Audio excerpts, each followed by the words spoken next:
విద్యా ఉద్యోగ స్థానిక సంస్థల ఎన్నికల్లో 42% రిజర్వేషన్ల సాధనకై రాష్ట్ర బీసీ జేఏసీ పిలుపు మేరకు ఈరోజు మొదటి నిరసన ప్రదర్శన అన్ని జిల్లా కేంద్రాల్లో నియోజకవర్గంలో బీసీ జేఏసీ బీసీ కుల సంఘాల ఆధ్వర్యంలో అంబేద్కర్ మరియు పూలే సెంటర్లో మౌన దీక్ష ద్వారా నిరసన తెలియజేస్తున్నాం.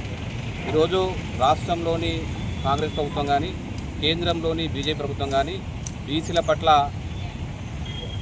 సరిగా పనిచేయట్లేదు. ఈరోజు 42% రిజర్వేషన్లు ఇస్తామని చెప్పి కాంగ్రెస్ ప్రభుత్వం చట్టం చేసి కేంద్రాన్ని పంపితే కేంద్రంలో ఉన్న బీజేపీ పార్టీ దాన్ని ఆమోదించకుండా బీసీలు ఇబ్బంది పెడుతుంది. కాబట్టి రాష్ట్రంలో 2,50,00,000 బీసీల ఆకాంక్ష ఈరోజు మేమెంతో మాకంతా మా వాటా ప్రకారం మాకు రిజర్వేషన్ అంటే మేము అనేక సంస్థలు ఉద్యమాలు చేస్తున్నాం.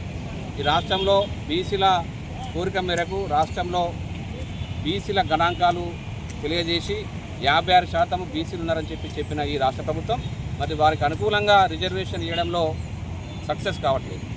ఈరోజు మరి రాష్ట్ర ప్రభుత్వం మేము 42% స్థానిక సంస్థలో విద్యా ఉద్యోగ రాజకీయ రంగాల్లో 42% రిజర్వేషన్లు ఇస్తామని చెప్పి ఏదైతే చెప్పడం జరిగిందో దాని మీద కట్టుబడి ఉండాలి. కాంగ్రెస్ ప్రభుత్వం అఖిల పక్షాలను ఢిల్లీ కేంద్రంగా తీసుకెళ్లి అక్కడ ఉద్యమాలు చేయడానికి సహకరించాలి. కేంద్ర ప్రభుత్వంపై ఒత్తిడి తేవాలి.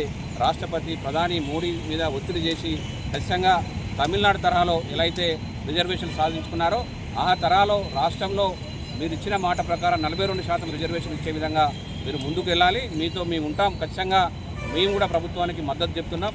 మాకు మా జనాభా ప్రకారం మాకు రిజర్వేషన్లు మేము కోరుతున్నాం. మాకు రిజర్వేషన్ల మీద ఎవరైతే సానుకూలంగా ఉంటారో వారినే మేము వారింట మేము ఉంటామని చెప్పి సందర్భం చెప్తున్నాం. కాబట్టి నవంబర్ 2వ తారీఖు రోజు బీసీ జేఏసీ తెలంగాణ పిలుపు మేరకు రాష్ట్ర వ్యాప్తంగా ఈరోజు అన్ని సెంటర్లో మౌన దీక్ష ద్వారా నిరసన తెలుపుతున్నాం. కేంద్ర ప్రభుత్వంపై ఒత్తిడి తీసుకొచ్చేసి అఖిలపక్షాన్ని ఢిల్లీ తీసుకెళ్లి జంతర్ మంతర్ దగ్గర అక్కడ మేము కేంద్ర ధర్నా చేసినాం.